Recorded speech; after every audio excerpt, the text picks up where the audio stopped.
Hi, my name is Farhan Rehman, and I'd like to share a mini chain reaction that's been happening here at Chain Reaction '08.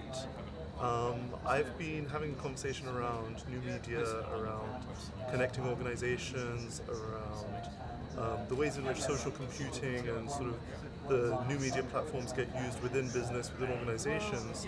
And I had a really interesting conversation with some IBM guys earlier today, and they were talking about how within their organization, using the Blue Book, their online internal directory that lets them find anyone in their business, they're able to, the fact that everybody's on IAM, the fact that everybody's available and accessible, they're able to ping questions to people, get answers instantly. It saves the hours that it takes writing email, getting responses, having long, laborious dialogues. And I think there's a real potential to make that technology available to people in the non-profit sector, in the third sector, in the sort of social enterprise, volunteer sector. And it's not the technology that's needed. Technology does have a role to play, there may be easier ways of doing things, but what's fundamentally needed is a change in people's thinking. People that are working within sort of the non-profit tech space, people that are working within the non-profit industry, as a general rule of thumb, tend not to think of the social media as a tool to engage with. They see it as, oh, it's that other thing.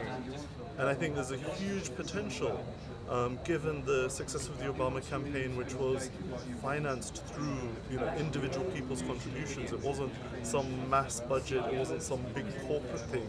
It was just this small, $10 here, $20 here, everyday people getting involved, getting engaged, and kind of going with the conversation that was occurring at Pioneers in 2004 around Paul Hawkins' speech of sort of the solution to the problems in the planet is not any one organization, it's not any one company, it's not any one project, not any one approach, but the combination of all of the non-profits, all of the sort of social enterprises, all of the individual organizations and people working towards causes.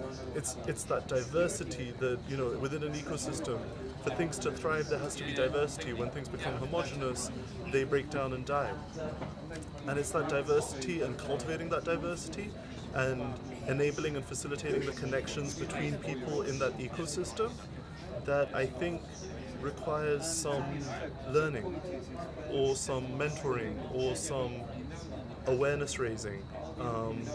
We were talking earlier, again with the IBM guys, about how Web 2.0 is fundamentally different in the way you think about it, the way that you engage with it. And once you have tried it, once you've taken that first step, once you've experienced putting a photo on Flickr and it being publicly available, once you've done it that first time, then every time after that it becomes easier and easier to just keep doing it. But it's just that initial hurdle, that kind of taking the first step. And one of the ideas, one of the thoughts I've been having is, well, you've got a global organization like IBM, they have in-house expertise and they're positioned around the planet. You've got global organizations like Accenture. They gave a session yesterday around, they were hosting a session or facilitating a session around the scalable solutions. As an organization grows, as an organization becomes larger. Well, scaling, integration of technology systems, again, there's expertise there that could perhaps be tapped into. There's, aside from IBM, I think there was the Royal Mail. They were a perfect example yesterday of how kind of when you find the values, the passion that people have within a business, within an organization, well, they tap into that. People get inspired, people get engaged, people want to be a part of it. Sun is already doing amazing stuff in London around supporting the online communities, the sort of open source communities, the startup community, hosting events, and Stuart Townsend's doing a great job around facilitating what space Sun has and making it available to people. And I think there's a conversation here that needs to be had, or a conversation that needs to be discussed, maybe in the blogosphere, maybe in the Twitter sphere, maybe the combination of it all, and some face-to-face meetings between the technologies and tools that IBM has, the infrastructure that Sun has, the skills and expertise that Accenture has.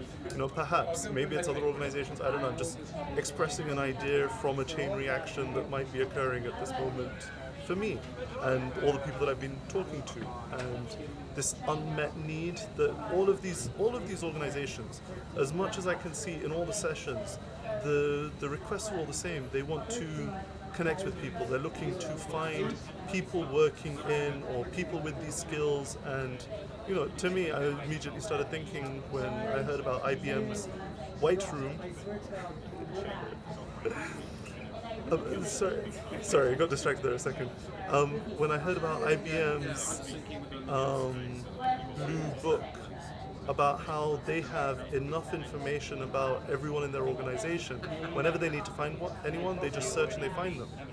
And if we could just somehow capture that information or make that information available within the community, the non-profit, volunteer, charitable, government, social entrepreneur, all of those communities, maybe just something about that. So your thoughts, your comments, your video responses, your blog responses, your Twitter responses, put them all out there and let's see where this conversation goes. Something's emerging, and I'm sure it requires a collaboration of some sort, but I think there's a chain reaction in progress. So I look forward to taking this further. Many thanks.